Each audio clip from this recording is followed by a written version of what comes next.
முருங்கைக்காய் போண்டா எப்படி செய்யலான்னு பார்க்கலாம் வாங்க. வேக வச்சு எடுத்துக்கலாம். வேக வச்சுட்டு காமிக்கிறேன் பாருங்கள். நல்லா வெந்துருச்சு. நம்ம அடுப்பு ஆஃப் பண்ணிட்டு இனிமேல் அதில் இருக்க சதப்பத்தெல்லாம் எடுத்துகிட்டு காமிக்கிறேன் பாருங்கள். இப்போ முருங்கைக்காய் போண்டாவுக்கு தேவையான பொருட்கள் என்னென்னு பார்ப்போம்.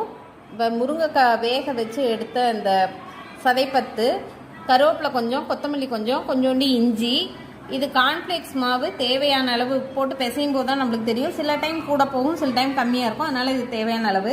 இது ஒரு கப்பு சின்ன வெங்காயம் அரிஞ்சு வச்சுருக்கேன். இது 4 பச்சை மிளகா ரவுண்ட் ரவுண்டாக அரிஞ்சு வச்சுருக்கேன். தேவைக்கேற்ப உப்பு.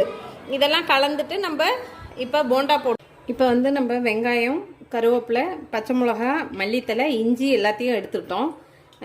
சால்ட்டு நான் இந்த வெந்த இது அதையும் இதில் போட்டுக்கலாம். அளவு, ஏன்னா ஒரு முருங்கைக்காய்க்கு தண்ணி சத்து ஜாஸ்தி இருக்கும், இன்னொன்று கம்மியாக இருக்கும். அதனால் அளவு சொல்ல முடியல என்னால். அதுவும் தேவையான அளவு எடுத்து போட்டு பெசரிக்கணும். வேறு எந்த மாவும் தேவையில்லை, கார்ன்ஃப்ளேக்ஸ் மாவு மட்டும் போட்டால் போதும். நல்லா பெசரிக்கிட்டு நான் உங்களுக்கு காமிக்கிறேன் பாருங்கள். கார்ன்ஃப்ளேக்ஸ் மாவு போட்டு பெசஞ்சோன்னே இப்படி இருக்கு பாருங்கள். இந்தளவுக்கு இருக்கும் கார்ன்ஃப்ளேக்ஸ் மாவு போட்டோன்னே. இது அப்படியே உருட்டி உருட்டி நம்ம போட்ட வேண்டியதுதான். இப்போ போட்டுட்டு காமிக்கிறேன் பாருங்கள். இப்போ பார்த்தீங்கன்னா சின்னதாக உருட்டியிருக்கேன். இந்த மாதிரி சைஸில் போடுவோம். இந்தளவு போட்டோன்னா கரெக்டாக இருக்கும். உருட்டி வச்சுக்கிட்டோம்னா டக்கு டக்குன்னு போடுறதுக்கு ஈஸியாக இருக்கும். அப்போதைக்கு உருட்டுனா கொஞ்சம் டைம் ஆகும். ஒன்று வெந்திருக்கும், ஒன்று வேகாது. நம்ம உருட்டி வச்சுக்கிறமே இருக்கும். இது சின்ன பிள்ளைகள்லாம் சாப்பிடாது. இந்த மாதிரி செஞ்சு கொடுத்தீங்கன்னா சாப்பிட்ருங்க. ஆமாம், இது எங்கள் மாமனாருக்கு ரொம்ப பிடிச்ச பலகாரம் இது.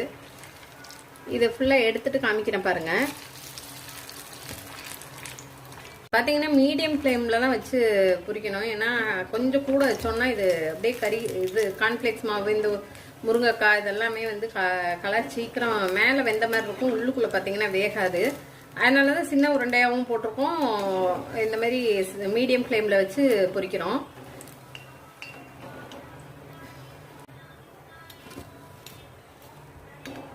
பாருங்க,